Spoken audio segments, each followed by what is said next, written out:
Hey guys, welcome back to the Passive Money Podcast. Today we have a new guest on the channel, retired Army Sergeant First Class, Jonathan Velazquez. If you haven't seen our channel before, we're just regular guys that have navigated ourselves out of the paycheck to paycheck lifestyle, and we basically just share our stories with you guys on our struggles that have eventually led to our financial success.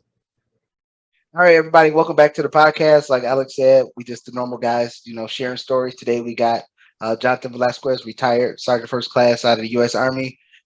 We here to again. He's going to give you insight, and again, we want to bring people here that you can touch. You can see that everyday, not struggle, but everyday situation where you can relate to. We don't want to have celebrities here and they're like, oh, well, they're so far away from where I'm trying to be that understanding how to get there is very hard, or you believe that they're out of touch with what's going on in society. So we try to bring everyday normal people that's trying to win with money, that's winning with money, and take you through their stories to try to give you better inspiration and understanding on what you do in life. All right, then, thanks for joining the podcast. Thanks for having me. I appreciate the opportunity to be here. All right, cool. All right, so first question, I'm coming out the box with questions. So take us from the beginning. So what was your upbringing like, and what was it like before the military? How was you raised? Was middle class family? Poor? How did that start off for you in your journey? I grew up middle class. You know, the stories that I heard growing up is my dad grew up in the Bronx. His dad was a pastor and a florist. So he would put him and my aunts and uncles to work during Valentine's Day on the corners in the Bronx, and basically peddling flowers. You know, but the way that my dad put it, they would move from apartment to apartment, sometimes multiple times a month, and being in the military, like we move multiple times every couple of years. I couldn't imagine moving every couple times in a month. You know, so when my dad bought the house that he lives in now, and that was the house I grew up in, uh, he decided he was going to put his roots down, and that was where he was going to be. You know, so we grew up there. Typical Puerto Rican family. Had all the rules and everything and things like that. Um, my dad taught me a strong work ethic. You know, uh, and I think that kind of trickled down to me and my brothers. One thing, and I talk to my brothers now that we're kind of understanding things at a different level. Uh, but there are certain things my dad didn't teach us, and I think that was more because he was kind of finding his way. He didn't know these things, and now that we're kind of getting to a certain point, we're understanding. Like my brother, just during COVID, he lost his job and he wound up moving into the real estate uh, sector. During COVID, I wound up joining a class. Kirby, you run the class, and started learning on a different level, kind of how money works and how to make money work for you. We've learned here recently that I didn't get growing up, but not for. I think it was more for a lack of knowledge. A lack of understanding how money works and what to do once you get to a certain point. So wait, hold up. Before we get all the way into that, Jesus, malfunction over here. I feel like Janet Jackson at the Super Bowl. All right, but before we get into all that, you're going a little bit too far in the story. So born in PA, I know your father he was New York, and then you in PA. So you growing up middle class family. Did mom and dad did they work? How was that dynamic going? How was that whole situation starting out? Both of my parents worked. So my dad owned his own business, and my mother, for the most part, worked at a bank. And then she got into the education system. She was an administrator for in the education system. Okay, cool. So you grew up in that mentality. I mean, middle class family and things like that. What was the conversation about finance like in your household with your mom, dad, and your brothers? What was that like We never growing really up? had a conversation about finances. It was either we could do it or we couldn't. You know, I mean, that was the end of the conversation. So if I wanted to do something, it was either yeah, you could do it, or no, you could, you know, The ones that no, you couldn't, or yeah, you could do it was based on if they had money to they had purchase money what you enough. wanted to do. Yeah, if there was money set aside for that, or you know, there just wasn't money. You know, again, my dad owned his own business, and he was kind of the breadwinner. So um, either he had a good week or a good month, or he didn't. You know, and that would kind of dictate whether or not we could do things or we could. Okay. So growing up, was it a time in your life, I know you went to the military at a young age, but was it a time in your life where your father or your mom sit down and talk about money management, budgets, or anything when you was growing up? No, it wasn't to until shortly after I came home from the military, and I remember having a conversation with my dad, and I was upset with him because I played football in high school, and my senior year, you know, I had a good year, you know, and my dad only came to a game and a half of mine. And so you know, when I came home, I had a lot of resentment from that.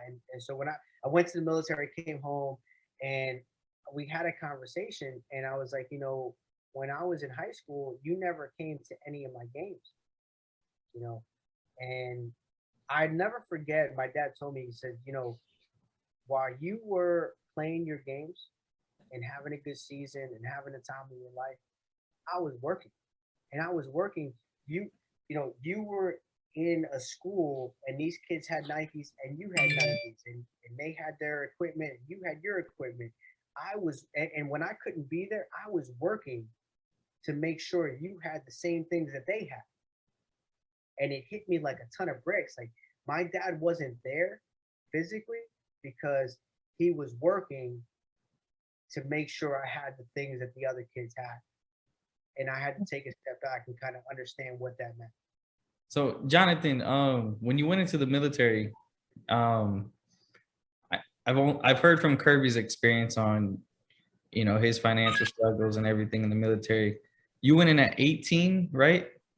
I, I Same was age I was or I was I was 19. I was 19. 19? Okay. So when you went in at 19, did you take a year to think about it, or were you still in school, or? You know, I graduated at 18. I took a year, and my dad wanted me to go to college. I did college for about a semester. I remember falling asleep in classes, and I realized that that wasn't for me. Um, Okay. and I did some other things, but ultimately, it was never anything that led to any sustained success.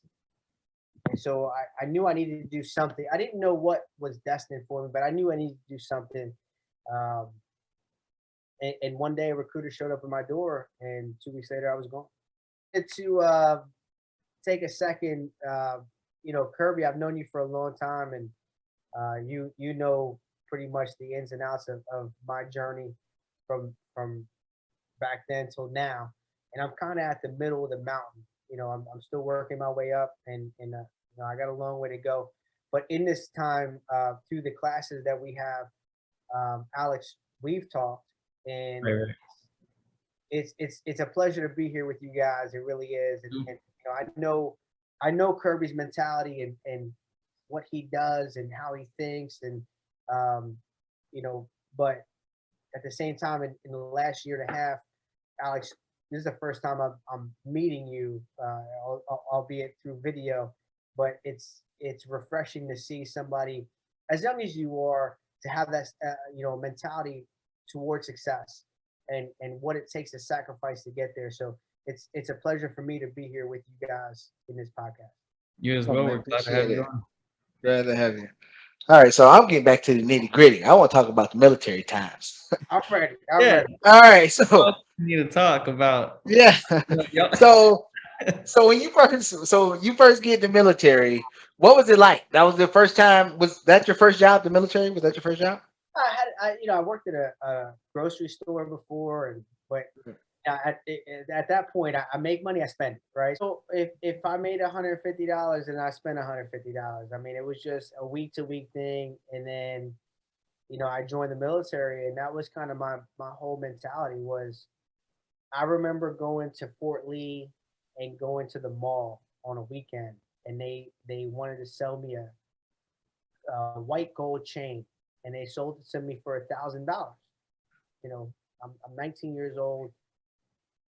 Nobody's there to kind of guide me through this, and I said, well, as long as you make $125 payment every month, you know, it come out automatically. And so I thought about it. Okay, if I make $1,000 a month, I can afford 125 bucks a month, right? That brings me down to 875. That means that I got 875 a month, you know. And then all of a sudden I get a phone bill. That phone bill's 50 bucks. Now I got 825 a month. Okay, that still fits, right? So it was just about, could I make each minimum payment every month? Like, that was my mentality, right? And I could fit as I would fit as much as I could under that until I got to Fort Hood. When I got to Fort Hood, I realized that Fort Hood National, the bank that I used to bank at, they would give you a $300 deposit ahead, Like right? a cash advance?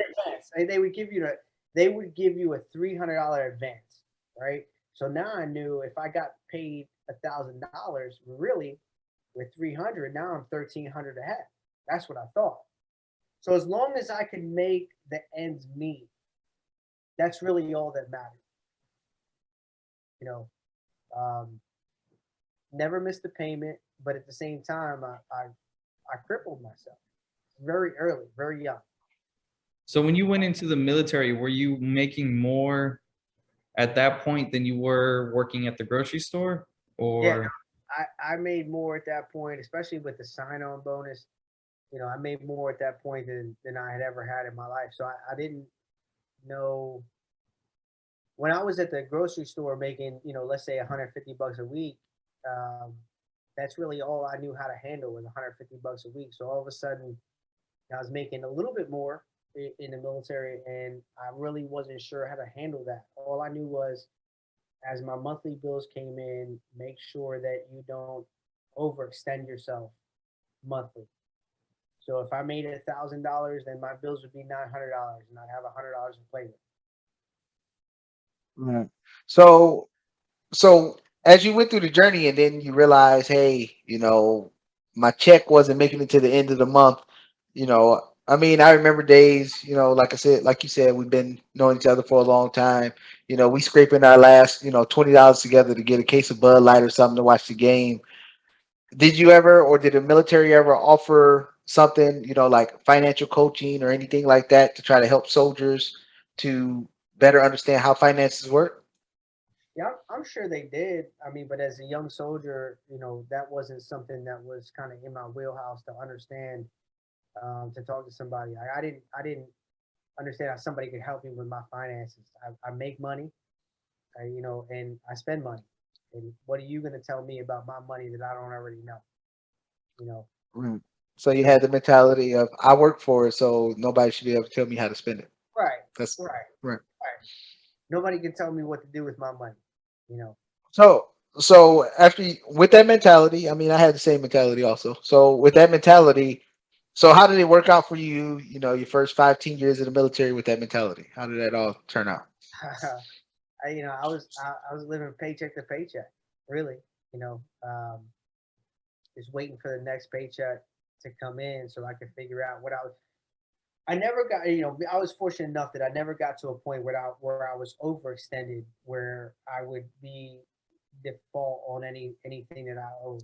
But I knew that my paycheck would last me to the 30th, and then on the first, that would be my rejuvenation, and I'd move on from there. There was never a point where I was ever putting anything to the side, and growing on the side. It was just, I get paid on the first, and I run out of funds on the 30th, and on the first I get paid again, and just, I mean, it was just, it was a mousetrap. Well, you was better than me. I would get paid on the first to 15th, but by the time the 17th come, I was begging for the 30th to get here so I could see the first. That's exactly how it was because mine was 3 days and I was waiting for the next paycheck. 3 days I'm waiting for the next paycheck, and that's how it was for me. So I mean, it was good that you even can get it to that far. Get it to the second week after your paycheck.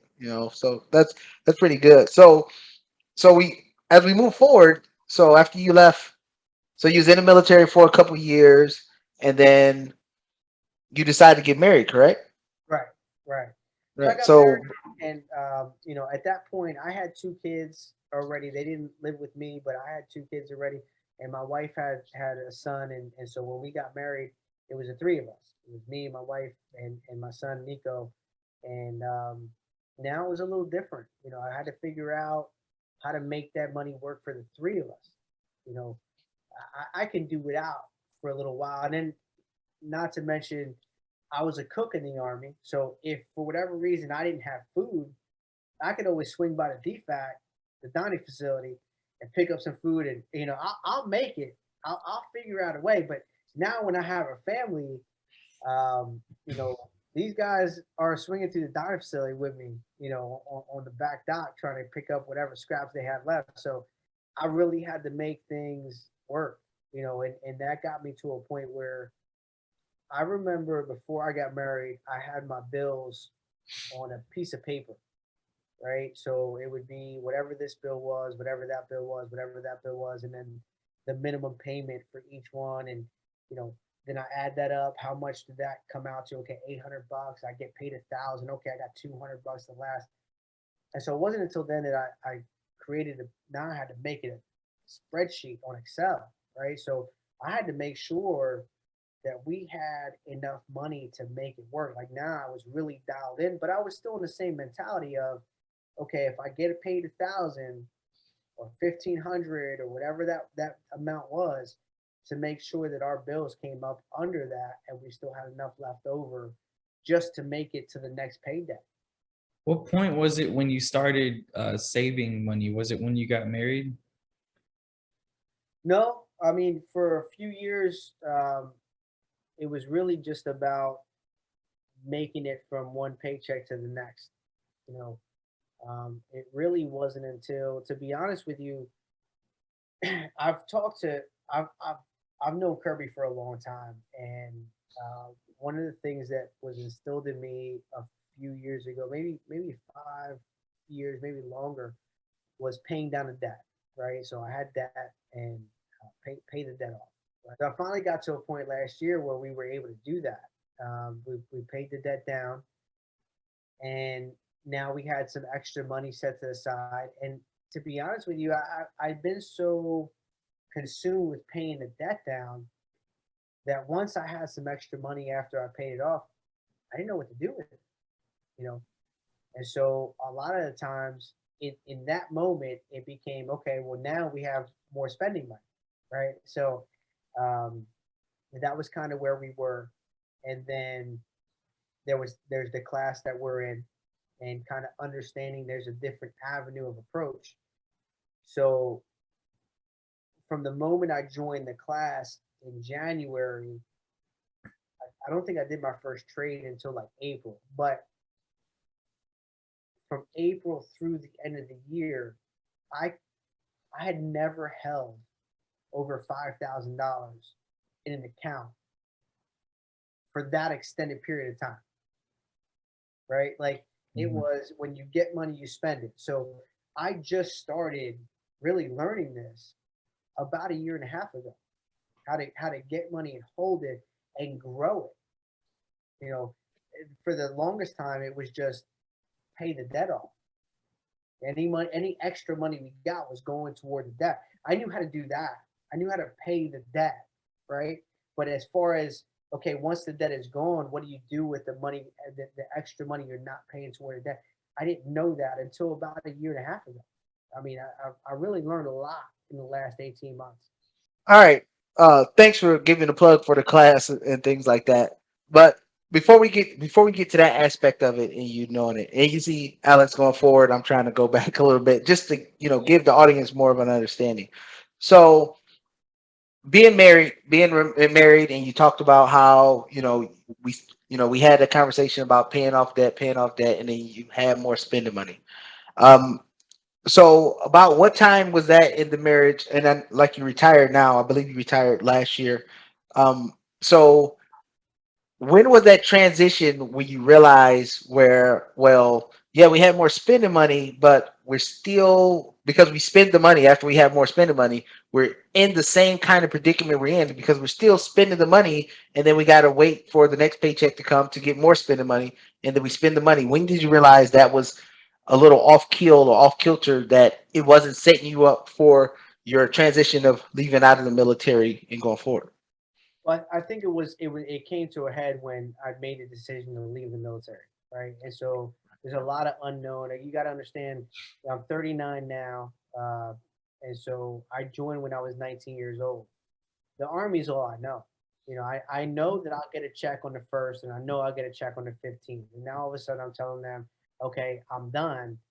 I didn't know what was on the other side. So all of a sudden, in the same time that I paid the debt off, and then I'm about to get out of the Army, and I started to understand, like, okay, I need to start putting together something so that I'm always a planner, right? I'm always planning a few steps ahead. So um, knowing that I was about to get out, what do I do to make sure if anything comes up in that transition? Because I don't know how that's going to be, and I don't know what the civilian side is like. Like, how do I know I'll be able to bridge the gap? Let's say I get out and the Army says, okay, we're not paying you for 90 days, because I've heard horror stories where people don't get paid for up to 90 days. So how do I bridge that gap? That's where I started kind of understanding, okay, I need to put some money aside. I need to start putting something together to make sure I can bridge that gap from point A to point B. All right. So V, now you already talked about the class a little bit. So when you transition to realizing, hey, I'm moving out, I'm leaving the military, I'm about to make this transition. And it's a big step and it's a big unknown. And I understand that because you're so used to, hey, I work, some days it may be 8 hours, some days it may be four, some days it may be 24 hours. But you know that paycheck is going to come first and 15th, first and 15th, first and 15th. And uh but you was the breadwinner for the family, correct? So the family was mostly dependent on your income, correct? Right. So think of that burden, and I understand the burden you had on you of, hey, the family is 100% dependent on me to make sure that we still live the same lifestyle that we live, no matter if I'm in or out of the military. It's all, the buck stops with me, right? Right.